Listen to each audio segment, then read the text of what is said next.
Hello everyone, physics का 2022 का set number 4 solve करेंगे जिसका कोड है 346 GD।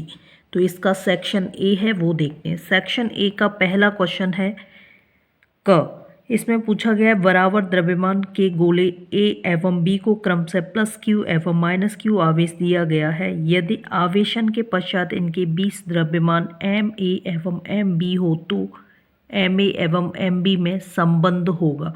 ठीक है, तो इसे सॉल्व करते हैं। इसका आंसर क्या होगा? जैसा प्रश्न में बोला गया है कि दो आवेशित गोले हैं, एक एम ए है और एक है एम बी। एम ए और एम बी पहले बराबर द्रव्यमान हैं, लेकिन बाद में इसको प्लस क्यू आवेश दिया गया है और एम बी को माइनस क्यू आवेश दिया गया है। ऐसी कंडीशन में क्या होता है कि जिस पर प्लस आवेश होगा वहाँ पर इलेक्ट्रॉन की कमी होती है और माइनस आवेश जिस गोले पर है उस पर इलेक्ट्रॉन की अधिकता होगी। तो इसके आधार पर जो एम बी का द्रव्यमान है वो एम ए से अधिक होगा। तो यहाँ पर ये हमारा करेक्ट ऑप्शन हो जाएगा। और देखते हैं ये कौन सा ऑप्शन है इसका। तो इन चारों ऑप्शन में से ऑप्शन नंबर 3 करेक्ट होगा, क्योंकि एम बी का द्रव्यमान एम ए के द्रव्यमान से अधिक होगा। तो इसका ऑप्शन नंबर 3 करेक्ट है। अब आगे प्रश्न देखते हैं नंबर ख। इसमें क्या पूछा है, प्रकाश किरण सघन माध्यम से विरल माध्यम में गमन कर रही है। आपतन कोण क्रांतिक कोण के बराबर है, तो अपवर्तन कोण का मान क्या होगा? तो इसका आंसर होगा 90 डिग्री, क्योंकि जब आपतन कोण का मान और क्रांतिक कोण आपस में बराबर हो जाते हैं तो वहाँ पर कोण जो बनता है वो 90 डिग्री का होता है। तो इसका करेक्ट ऑप्शन होगा ए। करेक्ट ऑप्शन होगा सेकंड होगा, मतलब 90 डिग्री। इसका सॉल्यूशन देखते हैं आगे। जैसे हमें पता है ये माध्यम इधर सघन है, यहाँ पर विरल है। जब कोई प्रकाश की किरण सघन माध्यम से विरल माध्यम में जाएगी तो अविलंब ये है, अविलंब से दूर हटेगी इस तरह से। अगर हम आपतन कोण का मान बढ़ाते जाएंगे तो प्रकाश की किरण क्या होगी कि फिर से सघन माध्यम में वापस लौटने लगेगी। इस कंडीशन को क्रांतिक अवस्था कहते हैं। तो यहाँ पर जो कोण बनता है वो 90 डिग्री का होता है। आगे क्वेश्चन देखते हैं नेक्स्ट। आगे प्रश्न नंबर ग है। इसमें पूछा है हाइड्रोजन परमाणु के वर्णक्रम में प्राप्त पाषाण श्रेणी की वर्ण रेखाओं का न्यूनतम तरंगदैर्घ्य होगा। तो ये पाषाण श्रेणी का पूछा है, इसे देखते हैं किस तरह से सॉल्व होगा। जैसा कि हमें पता है पाषाण श्रेणी जो हाइड्रोजन स्पेक्ट्रम है उसकी तीसरी श्रेणी है, जिसके लिए n1 का मान 3 होगा। लेकिन जब न्यूनतम तरंगदैर्घ्य का मान पूछा है तो न्यूनतम तरंगदैर्घ्य के लिए n2 का मान हमें अनंत लेना है। जबकि अधिकतम पूछा जाता तो n2 का मान तब हम 4 लेते पाषाण श्रेणी के लिए, लेकिन न्यूनतम का पूछा है तो n2 का मान कितना लेना होगा? अनंत। तो इस तरह से हमारे पास ये फॉर्मूला है 1/λ बराबर r 1/n1 का स्क्वायर माइनस 1/n2 का स्क्वायर। हमने यहाँ पर n1 की जगह पर 3 लगा दिया है, n2 की जगह पर अनंत लगाया है, क्योंकि न्यूनतम तरंगदैर्घ्य के लिए पूछा है। फिर आगे जब हम इसे सॉल्व कर देंगे तो r इंटू 1/9 होगा, क्योंकि ये तो 0 ही हो जाएगा इतना पोर्शन। क्रॉस मल्टीप्लाई कर देंगे तो लैम्डा हमें कितना मिलेगा? 9/4। तो इस तरह से हमारा करेक्ट आंसर ये होगा। अब ये कौन सा ऑप्शन ठीक है वो हम देख लेते हैं। तो जैसे ये 4 ऑप्शन दिए गए हैं, इसमें 9/4 r/9 और 9r/9r है और चौथा है r/3। तो इसका जो आंसर होगा वो आंसर नंबर फर्स्ट है 9/r। ये हमारा करेक्ट ऑप्शन होगा। अब आगे देखते हैं प्रश्न है घ। इसमें पूछा है किसी धातु का कार्यफलन 4 इलेक्ट्रॉन वोल्ट है।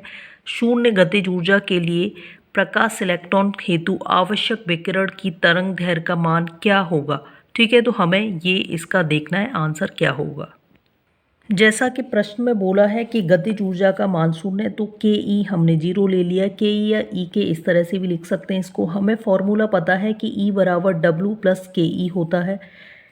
अगर हम काइनेटिक एनर्जी मतलब गतिज ऊर्जा को शून्य ले लेंगे तो ई है वो हमें डब्ल्यू के बराबर मिलेगा। ई का फॉर्मूला होता है hc/λ। तो ये हमने लगा दिया। डब्ल्यू का मान 4 इलेक्ट्रॉन वोल्ट है, तो इलेक्ट्रॉन वोल्ट को हमने जूल में बदल लिया है। तो 1.6 इंटू 10⁻⁻19 करेंगे।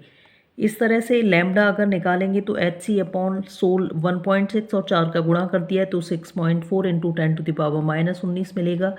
h का मान हमने 6.6 इंटू 10⁻⁻34 रख दिया है और c का मान 3 इंटू 10⁻8 रख दिया है। अगर हम इसे 8 को घटाएंगे 34 में से तो हमें माइनस का 26 घात मिलेगा और 19 माइनस का नीचे पहले से है। 6.6 और 3 का गुणा करते हैं तो 19.8 मिलता है। पॉइंट से पॉइंट हटाया तो हमें इस तरह का मिल गया है। ठीक है, पॉइंट से पॉइंट हटाएंगे तो ये मिलेगा और यहाँ पर ये आंसर आएगा इसका डिवाइड करके 10⁻⁻7 मिलेगा। अगर हम इसे एंगस्ट्रॉन में बदलते हैं तो 10⁻10 का भाग कर देंगे तो हमें आंसर मिलेगा 3093 एंगस्ट्रॉन। तो ये होगा हमारा आंसर तरंग दैर्घ्य का। आगे नेक्स्ट प्रश्न क्या है वो देखते हैं। तो एक बार इस पूरे प्रश्न को देख लीजिए। आगे अब हम नेक्स्ट क्वेश्चन देखेंगे। आगे नेक्स्ट प्रश्न है जिसमें पूछा है किसी विद्युत चुम्बकीय तरंग के वैद्युत एवं चुम्बकीय क्षेत्र सदिश E एवं V वेक्टर हैं, संचरण की दिशा प्रदर्शित होती है। तो इसका करेक्ट ऑप्शन होगा B क्रॉस B, क्योंकि इन दोनों के बीच में 90 डिग्री का एंगल बनेगा B क्रॉस B। तो इसका फोर्थ ऑप्शन बिल्कुल सही होगा। तो ये क्वेश्चन मिल सकता है पेपर में, इसे ध्यान से देख लेना। आगे है प्रश्न नंबर 4। इसमें पूछा है Q आवेश एक समान चुंबकीय क्षेत्र B के समांतर V वेग से प्रवेश कर रहा है, तो लगने वाला बल का मान क्या होगा। यहाँ पर चुंबकीय क्षेत्र की बात हो रही है, आवेश Q है, चुंबकीय क्षेत्र B है और वेग B है। तो हमने एक फॉर्मूला पढ़ा था कि F बराबर q B B sine theta. अब यहाँ पर बोला है कि समांतर वेग से प्रवेश कर रहा है, समांतर के लिए थीटा हो जाएगा 0। तो इसका आंसर हमें 0 मिलेगा और ये किस तरह से हल हुआ है वो देखते हैं।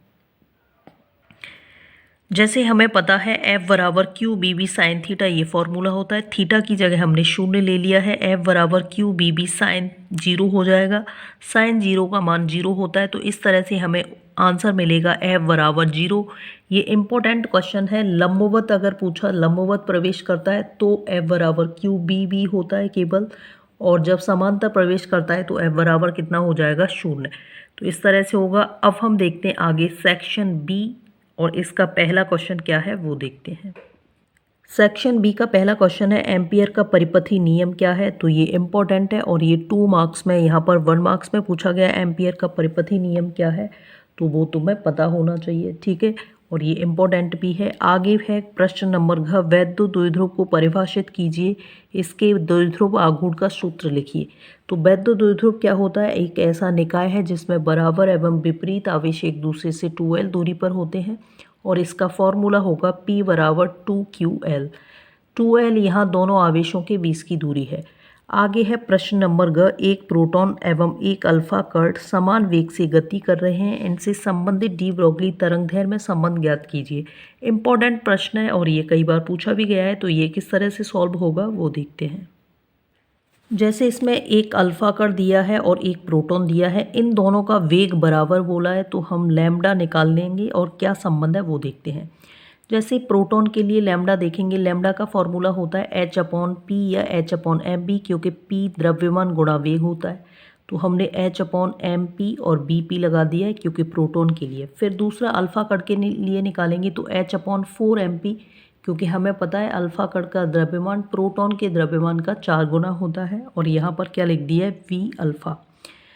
प्रश्न में बोला गया है कि Bp और B अल्फा बराबर है, मतलब प्रोटॉन का वेग और अल्फा कण का वेग बराबर है, तो इसलिए ये दोनों कैंसिल हो जाएंगे। फिर आगे हमें अनुपात देखना है, लैम्डा P/लैम्डा अल्फा। तो ये जो 4mp है वो ऊपर आ जाएगा, mp नीचे, mp से mp कट जाएगा, मतलब द्रव्यमान, और क्रॉस मल्टीप्लाई करेंगे तो हमें मिलेगा लैम्डा P बराबर 4 लैम्डा अल्फा। मतलब जो प्रोटॉन की तरंगदैर्घ्य है वो अल्फा से 4 गुना अधिक होती है। तो ये है इसका आंसर। इस तरह से सॉल्व करेंगे। ये प्रश्न काफ़ी ज़्यादा इम्पोर्टेंट है क्योंकि और भी पहले सेट में मिले हैं और ये आते हैं, तो इनको तैयार कर लेना। आगे देखते हैं नेक्स्ट क्वेश्चन क्या है। आगे प्रश्न नंबर घ है। इसमें बोला है 6000 एंगस्ट्रॉन तरंगदैर्घ्य की समांतर किरण पुंज 3 × 10⁻⁻6 मीटर चौड़े झिर्री पर आपतित हो रही है। प्राप्त विवर्तन प्रारूप में केंद्रीय उच्चिष्ट की कोणीय चौड़ाई ज्ञात कीजिए। तो इस क्वेश्चन को देखते हैं ये कैसे सॉल्व होगा। जैसा कि प्रश्न में बोला गया है 6000 एंगस्ट्रॉन तरंगदैर्घ्य है। तरंगदैर्घ्य एंगस्ट्रॉन में, इसे हमने मीटर में बदल दिया है, 6 × 10⁻⁷। यहाँ पर फ्रिंजों की चौड़ाई, या इसे E या D से, छोटा d से प्रदर्शित कर सकते हैं। ये कितना है, 3 × 10⁻⁻6। अब बीच की दूरी पूछा है तो इसका फॉर्मूला होता है 2d लैम्डा अपॉन ई। ई की जगह हम डी भी लिख सकते हैं, तो हमने यहाँ 2 लगा दिया है, ये तो है ही। और जो पर्दे के बीच की दूरी है उसे 1 मान लिया है। लैम्डा कितना है 6 × 10⁻⁻7। ई कितना दिया है 3 × 10⁻⁻6। 3 का 6 में गुणा करेंगे तो 2 बार जाएगा, 2 × 2 हो जाएगा 4 × 10⁻⁻1। x बराबर 0.4 मीटर इसका आंसर होगा। तो सिंपल सा क्वेश्चन है, इसको देख लेना और ये मिल सकता है। अब हम आगे देखते हैं क्वेश्चन नंबर नेक्स्ट क्या है। सेक्शन बी का क्वेश्चन नंबर नेक्स्ट है। इसमें बोला है दिए गए परिपथ में D1 एवं D2 आदर्श डायोड हैं। 3 ओम प्रतिरोध में प्रवाहित धारा का मान ज्ञात कीजिए। तो ये प्रश्न कैसे होगा वो देखते हैं। जैसा कि चित्र में दिखाई दे रहा है D1 D2 दो डायोड हैं और यहाँ पर 2 प्रतिरोध हैं 5 ओम और 3 ओम। इन दोनों में के बीच में जो वोल्टेज है वो 12 वोल्ट है। R1 R2 हमने लिख लिए हैं। टोटल R अगर यहाँ पर देखेंगे तो हमें 8 ओम मिलेगा। 3 ओम के प्रतिरोध में धारा I का मान पूछा है तो I बराबर V/R होगा। V की जगह हमने 12 वोल्ट लगा दिया है, R की जगह हमने कितना लगा दिया है 3 ओम। 3 का भाग अगर 12 में देंगे तो 4 एम्पियर इसका आंसर आएगा। अगर हम संपूर्ण परिपथ में धारा देखते हैं तो V/R होगा। V की जगह 12 और प्रतिरोध टोटल R 8 है, तो हमें आंसर 1.1 एम्पियर मिलेगा। आगे फिर देखते हैं नेक्स्ट क्वेश्चन क्या है। जैसा कि प्रश्न में बोला है किसी विद्युत सेल की विद्युत वाहक बल का अर्थ समझाइए। तो विद्युत वाहक बल क्या होता है वो तुम्हें पता होना चाहिए। विद्युत वाहक बल E बराबर W/Q है, जो लगभग वोल्टेज के बराबर है। इन दोनों के मात्रक भी सेम होते हैं, तो इसे याद कर लेना। जैसे E बराबर W/Q है, मात्रक जूल प्रति कूलम इसका होगा। अब हम आगे क्वेश्चन देखते हैं नेक्स्ट। आगे जो इसमें प्रश्न दिया है LED का पूरा नाम लिखिए। ये हमारे सिलेबस में है नहीं तो हम इसको छोड़ देंगे। फिर आगे प्रश्न है एक प्रेरित विद्युत वाहक बल का अर्थ समझाइए। फिर आगे इसमें न्यूमेरिकल जुड़ा है 10 हेनरी प्रेरकत्व तथा 10 ओम प्रतिरोध वाले एक कुंडली 15 वोल्ट बैटरी से जुड़ी है। यदि परिपथ की कुंजी को दबाने पर 0.1 सेकंड का समय लगता है तो कुंडली में प्रेरित विद्युत वाहक बल ज्ञात कीजिए। प्रश्न जैसे कि प्रश्न में दिया है L हमें 10 हेनरी है, R हमारे पास 10 ओम है, V 15 है और T 0.1 है, तब हमें E निकालना है। L बराबर E delta I upon delta T। ये हमने सूत्र पढ़ा है लेकिन हमें E निकालना है तो E को हमने यहाँ लिख दिया। L into delta I upon delta T, ऐसा हमें फॉर्मूला मिलेगा। L की जगह हमने 10 रख दिया है। डेल्टा I यहाँ से निकाल लेंगे, V/R से V हमारे पास 15 है और R कितना है 10, तो 1.5 मिलेगा। तो यहाँ पर हमने 1.5 रख दिया है। T हमारे पास 0.1 है। पॉइंट से पॉइंट हटाएंगे तो हमें 15 यहाँ मिलेगा इंटू 10, मतलब 150 इसका आंसर आ जाएगा, जो कि बहुत ही सिंपल सा क्वेश्चन है। इसको आराम से देख लेना। अब हम आगे देखते हैं नेक्स्ट क्वेश्चन। जैसे क्वेश्चन नंबर नेक्स्ट है, इसमें बोला है प्रत्यावर्ती धारा के वर्ग माध्य मूल मान IRMS से क्या समझते हैं। धारा के वर्ग माध्य मूल मान और शिखर मान में संबंध ज्ञात कीजिए। तो ये बहुत ही सिंपल सा क्वेश्चन है जो कि 2 नंबर में पेपर में मिलता है। तो IRMS क्या होता है, धारा का शिखर मान, और ये क्या है वो देखते हैं। जैसा कि हमें पता है IRMS बराबर होता है I0√2। I0 यहाँ पर धारा का शिखर मान है और इस तरह से डेफिनेशन बता देंगे। प्रत्यावर्ती धारा के वर्ग के मध्यमान के वर्गमूल को प्रत्यावर्ती धारा का वर्ग माध्य मूल मान कहते हैं। इसे IRMS से प्रदर्शित करते हैं। अब हम देखेंगे नेक्स्ट क्वेश्चन जो हमारा क्या है। आगे प्रश्न है जो कि सेक्शन डी से रिलेटेड है। इसमें बोला है किसी प्रत्यावर्ती धारा स्रोत में प्रतिरोध, प्रेरक एवं संधारित्र श्रेणी क्रम में जोड़े हैं। परिपथ आरेख बनाइए। इस परिपथ की प्रतिबाधा एवं अनुनादी आवृत्ति भी ज्ञात कीजिए। तो ये LCR परिपथ है, ये किस तरह से होगा वो देखते हैं। जैसा कि चित्र में दिखाई दे रहा है, ये यहाँ पर प्रतिरोध है, ये धारिता C है मतलब संधारित्र है, और ये प्रेरकत्व L है। इनमें एक प्रत्यावर्ती धारा स्रोत बोला है। तो ये LCR परिपथ है। अगर परिपथ में प्रतिरोध R होता है तो V और I समान कला में होते हैं, तो उनकी लाइन ये है। जब परिपथ में धारिता C होती है तो वोल्टेज भी 90 अंश कला में पीछे होता है धारा I से। जब परिपथ में प्रेरकत्व L होता है तो वोल्टेज भी धारा I से 90 अंश कला में आगे होता है। यहाँ पर देखेंगे V² बराबर VR² plus VL minus VC। B यहाँ पर मिलेगा VR² plus VL minus VC। v की जगह हम आई आर स्क्वायर लगा देंगे, I X L minus I X C, और ये हमें v अपॉन आई मिलेगा R square plus X L minus X C का स्क्वायर, और इस तरह से हमें ये फॉर्मूला मिल जाएगा प्रतिबाधा का। तो यहाँ पर v अपॉन आई को प्रतिरोध न कहकर हम प्रतिबाधा z कहेंगे, क्योंकि ये तीनों की वजह से प्रतिरोध R, धारिता C और प्रेरकत्व L तीनों के कारण है, इसलिए हम इसे प्रतिरोध न कहकर प्रतिबाधा Z कहेंगे। अब हम देखते हैं आगे प्रश्न क्या है। आगे प्रश्न है, दिए गए संजाल में बिंदु A एवं B के बीच तुल्य धारिता ज्ञात कीजिए। यदि A एवं B के मध्य 15 वोल्ट की बैटरी जोड़ दें तब धारिता संधारित्र पर आवेश की मात्रा ज्ञात कीजिए। तो ये किस तरह से सॉल्व होगा वो देखते हैं। जैसा कि परिपथ में दिखाई दे रहा है, 4 ओम तथा 4 ओम एवं 4 ओम के प्रतिरोध हैं और एक 5 ओम का है, इस तरह से जुड़े हुए हैं। तो पहले हम क्या करेंगे, ये 4 ओम और ये वाला 4 ओम हमें दोनों ये श्रेणी क्रम में दिखाई दे रहे हैं। तो 4 ओम 4 ओम को श्रेणी क्रम में जोड़ने पर, तो इन दोनों को श्रेणी क्रम में जोड़ेंगे तो 1/4 प्लस 1/4 हो जाएगा। 4 हमने एलसीएम ले लिया, यहाँ पर मिलेगा 2, तो 1/c हो जाएगा। क्रॉस मल्टीप्लाई कर दो तो c हमें 4/2 मिलेगा, मतलब हमें 2 माइक्रोफैरड मिल जाएगा। फिर आगे है 4 ओम एवं 4 ओम, ये वाले जो 4 ओम है ये दोनों श्रेणी क्रम में जोड़ने हैं, तो ये भी इतने ही मिलेंगे, 2 ओम हो जाएगा। और बीच में 5 ओम ऑलरेडी है, तो अब ये तीनों समांतर क्रम में है, तो 2 माइक्रोफैरड 5 माइक्रोफैरड 2 माइक्रोफैरड को समांतर क्रम में जोड़ेंगे तो हमें आंसर कितना मिल जाएगा। जैसे हमने यहाँ पर C1 C2 C3 तीनों को जोड़ दिया तो हमें ओवरऑल धारिता तुल्य धारिता हमें कितनी मिल जाएगी, 9 ओम।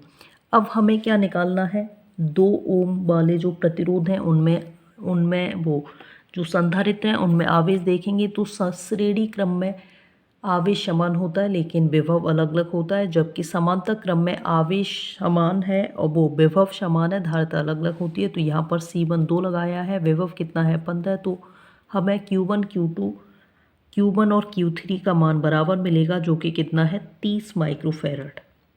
जबकि 5 वाले में अलग होगा तो वो Q2 इंटू C V हो जाएगा, तो उसकी जगह हम क्या लगा देंगे 5 इंटू 15, तो वो आंसर कितना आ जाएगा 75।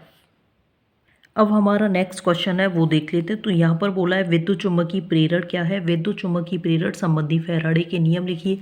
विद्युत चुम्बकीय प्रेरण क्या है, तो ये काफ़ी इंपॉर्टेंट है। प्रेरण फैराडे के नियम है, 2 नियम है, प्रथम नियम द्वितीय नियम। प्रथम नियम में क्या है, प्रेरित विद्युत वाहक बल है वो फ्लक्स परिवर्तन की ऋणात्मक दर के बराबर होता है।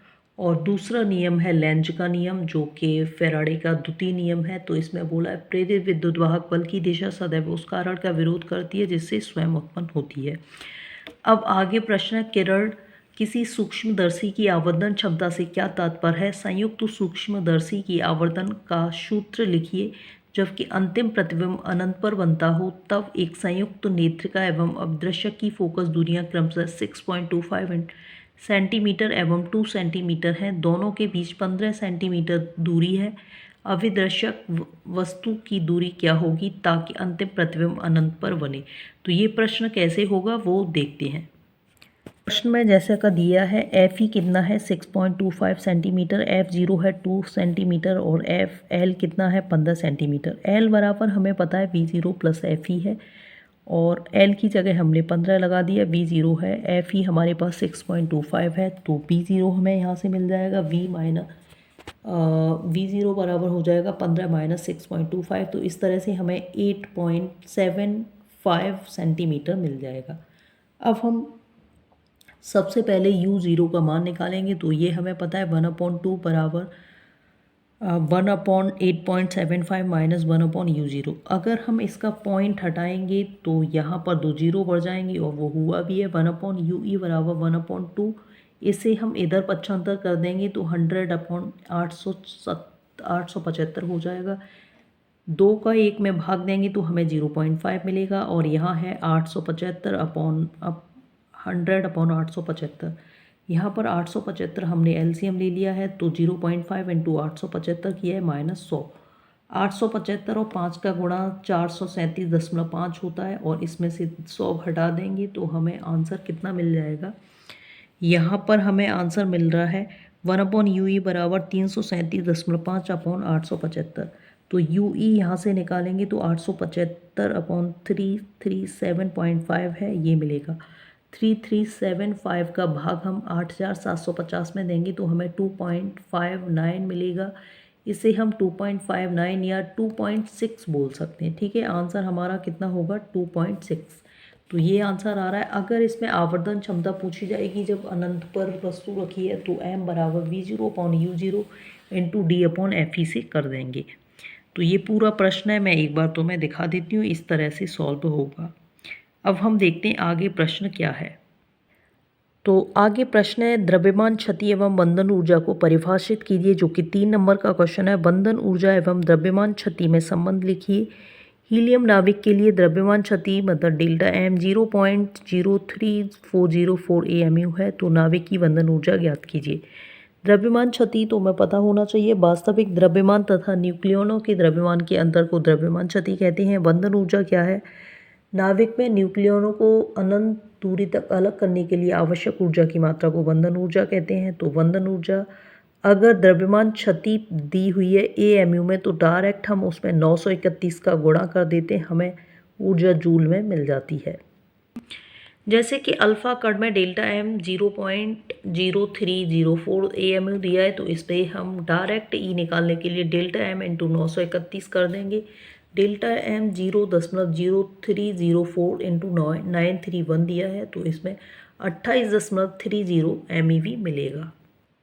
फिर आगे प्रश्न है 5 का क। इसमें पूछा है आइंस्टीन के प्रकाश वैद्युत प्रभाव संबंधी समीकरण लिखिए, जो कि हमें पता है आइंस्टीन ने बताया है कि जो फोटोन की ऊर्जा है वो गतिज ऊर्जा और कार्य फलन के बराबर होती है। तो हम इसे आइंस्टीन का समीकरण निकाल सकते हैं इसकी सहायता से। किस तरह से निकालेंगे वो देखते हैं। जैसा कि हमें पता है E बराबर W प्लस के ई है। E बराबर हमने एच न्यू रख दिया है, W एच न्यू नॉट होता है, K हाफ mv² है, एच न्यू है और यहाँ से ये वाला एच न्यू नॉट है, इधर पक्षांतर करेंगे तो ये माइनस का हो जाएगा, हाफ mv² इधर बचा है। इन दोनों में एच कॉमन मिल रहा है तो न्यू माइनस न्यू नॉट हो जाएगा, हाफ mv²। यही आइंस्टीन का समीकरण है प्रकाश वैद्युत प्रभाव से संबंधित, और ये हमें पता होना चाहिए। आगे देखते हैं नेक्स्ट क्वेश्चन क्या है। जैसे कि 5 का ख है, इसमें पूछा है नाभिकीय विखंडन एवं नाभिकीय संलयन को समझाइए, दोनों में अंतर लिखिए। सूर्य से प्राप्त ऊर्जा किस क्रिया का परिणाम है? तो हमें पता होना चाहिए नाभिकीय विखंडन क्या है। जब एक भारी नाविक दो हल्के नाविकों में टूटता है और ऊर्जा निकलती है तो इससे हम नाभिकीय विखंडन कहते हैं। जैसे 92 यूरेनियम 235 है, वो 56 वेरियम और क्रिप्टॉन में 36 क्रिप्टॉन में टूट जाता है, तो इसे नाभिकीय विखंडन कहते हैं। इसी तरह से नाभिकीय संलयन में दो हल्के नाविक आपस में संयोजित होते हैं और भारी नाविक का निर्माण करते हैं। तो और इस दौरान गामा किरण निकलती है, गामा कण निकलता है। अब इसमें अतिरिक्त ऊर्जा काफ़ी अत्यधिक मात्रा में ऊर्जा प्राप्त होती है। अगर पूछा जाए सूर्य में कौन सी क्रिया से ऊर्जा प्राप्त हो रही है, तो सूर्य में नाभिकीय संलयन हो रहा है और जिससे हमें ऊर्जा प्राप्त हो रही है। आगे है प्रश्न नंबर ग। वैद्युत चुम्बकीय तरंगों के किन्हीं 4 अभिलक्षणों को लिखिए। वैद्युत चुम्बकीय तरंग निर्वात में Z अक्ष में संचरित होती हैं। इनके वैद्युत एवं चुम्बकीय सदिशों से आप क्या समझते हैं? इनकी तरंगदैर्घ्य 10 मीटर है, तो आवृत्ति क्या होगी? तो इसमें क्या है, वैद्युत चुम्बकीय तरंगें वे तरंगें हैं जिनमें सूर्य के समान जो प्रकाश है, प्रकाश के समान गुण पाए जाते हैं। वैद्युत चुम्बकीय तरंगों में व्यतिकरण, विवर्तन, अपवर्तन सभी घटनाएं होती हैं। तो ये वैद्युत चुम्बकीय तरंगों के गुण हैं, ये प्रकाश की चाल से चलती हैं। अब इसमें तरंगदैर्घ्य 10 दे रखी है, तब आवृत्ति पूछा, ये किस तरह से होगा वो देखते हैं। जैसा कि लैम्डा 10 मीटर दिया हुआ है, न्यू बराबर होता है C/λ। C का मान है 3 × 10⁸, लैम्डा का मान है 10। 10 का हम 3 में भाग देंगे तो हमें 3 × 10⁻+7 आंसर मिल जाएगा, क्योंकि एक घात कम हो जाएगी। अब हम आगे देखते हैं आगे प्रश्न क्या है। आगे प्रश्न घ दिया है, ये हमारे सिलेबस में है नहीं तो इसको छोड़ देंगे। फिर है किसी पतले उत्तल लेंस के लिए लेंस मेकर का सूत्र ज्ञात कीजिए। इसकी डेरिवेशन है, यूट्यूब पर इसकी वीडियो भी अपलोडेड है, तो जिन बच्चों को नहीं आती है वो सभी देख लेना। फिर है वैद्युत परिपथ संबंधी किरचॉफ के नियमों का उल्लेख कीजिए और इसके आधार पर व्हीटस्टोन सेतु की संतुलन अवस्था के लिए सूत्र स्थापित कीजिए। इम्पोर्टेंट है और ये थियोरटिकल क्वेश्चन है तो ये आ जाएगा पेपर में, इसको ध्यान से देख लेना। आगे खंड य का 6 नंबर, तो इसमें पूछा है स्थिर वैद्युतिकी में गॉस का प्रमेय लिखकर सिद्ध कीजिए, तो ये करना होगा। फिर है किसी खोखले बेलन के भीतर 17.7 इंटू 10⁻⁻12 कूलम आवेश है। इसके वक्र पृष्ठ से संबंधित वैद्युत फ्लक्स 1.5 न्यूटन मीटर स्क्वायर प्रति कूलम है। इसके समतल पृष्ठ पर संबंध वैद्युत फ्लक्स क्या होगा, तो ये हमें देखना है। जैसा कि इसमें Q दिया है 17.7 इंटू 10⁻⁻12 है और एप्सिलॉन नॉट का मान 8.85 इंटू 10⁻⁻2 होता है। अब इसमें पूछा है कि ये जो समतल सतह हैं इनके बीच में वैद्युत फ्लक्स कितना होगा। वक्र सतह हैं इनका वैद्युत फ्लक्स कितना दिया है 1.5। तो हमें पता है जैसे आवेश मतलब फाई बराबर Q अपॉन एप्सिलॉन नॉट या फाई ई होता है, तो Q अपॉन एप्सिलॉन नॉट है वो समतल सतहों पर गुजरने वाला फ्लक्स प्लस वक्र सतहों को कर्व लिखा है और समतल को मैंने फाई एस लिख दिया है। तो यहाँ पर Q का मान हमने 17.7 इंटू 10⁻⁻7 रख दिया है और एप्सिलॉन नॉट की जगह 8.85 इंटू 10⁻⁻12 रख दिया है। 2 फाई एस है और फाई सी मतलब वक्र सतहों के बीच में 1.5 है वो रख दिया है। तो यहाँ पर 2 हो जाएगा 2 फाई एस प्लस 1.5 जब इधर आएगा तो 2 माइनस 1.5 हो जाएगा मतलब 0.5 बचेगा। और 2 फाई एस हमने इसलिए लिखा है क्योंकि ये वाली और ये दो सतह हैं, तो फाई एस केवल निकालेंगे तो 0.5 अपॉन 2 हो जाएगा। तो 2 से डिवाइड करेंगे तो हमें मिलेगा 0.25 न्यूटन मीटर स्क्वायर प्रति कूलम। ठीक है, ये होगा इसका आंसर। आगे अब हम देखते हैं। आगे प्रश्न है किसी धात्विक चालक की वैद्युतधारिता का क्या अर्थ है। किसी समांतर प्लेट संधारित्र की धारिता के लिए व्यंजक प्राप्त कीजिए जबकि प्लेटों के बीच आंशिक रूप से परावैद्युतांक भरा है। तो ये इम्पोर्टेंट है, पहले से इस बता दिया है। इसकी थ्योरी आप लोग देख लेना ध्यान से किस तरह से है। यंग के द्विध्रुवी प्रयोग में दीप्त अदीप्त फ्रिंजों के बीच की चौड़ाई के लिए व्यंजक प्राप्त कीजिए। ये हमारे सिलेबस में है नहीं तो इसको हम छोड़ देंगे। फिर संपर्क में रखे दो पतले लेंसों की फोकस दूरी का सूत्र निगमन कीजिए, ये हमें आना चाहिए इस तरह से। फिर है पीएन संधि डायोड के अवक्षय परत एवं विभव प्राचीर अग्र अभिनत पर क्या प्रभाव डालते हैं, तो ये सभी थ्योरी याद कर लेना और ये मिलेगी ही पेपर में। पीएन संधि डायोड पूर्ण तरंग दिष्टकारी के रूप में परिपथ आरेख बनाइए। तो 2 नंबर तो इसके आरेख के ही मिलते हैं जो कि तुम्हें आना चाहिए, अर्ध तरंग और पूर्ण तरंग वाला। बोर के प्रारूप के अविगृहीतों को लिखिए, मतलब 3 अविगृहीत हैं वो तुम्हें लिखनी चाहिए। इसके आधार पर हाइड्रोजन परमाणु की बोर कक्षा सूत्र का सूत्र निगमन कीजिए। ठीक है, ये प्रश्न है। और आगे फिर है इसमें जो कि अब हमारे सिलेबस में है नहीं और ये हटा दिया गया है। चुंबकीय क्षेत्र की में किसी धारावाही कुंडली पर लगने वाले बलयुग्म का आघूर्ण का व्यंजक प्राप्त कीजिए। तो ये तुम्हें आता ही है और ये थ्योरी में कराया है तो इसको ध्यान से देख लेना। इससे आगे के जो भी क्वेश्चन है वो आगे कराएंगे और ये 2022 का चौथा सेट है और इससे पहले 3 सेट अपलोड कर दिए तो वो तुम्हें आने चाहिए। जिन बच्चों को भी नहीं देखें जिन्होंने, वो सभी बच्चे देख लेना।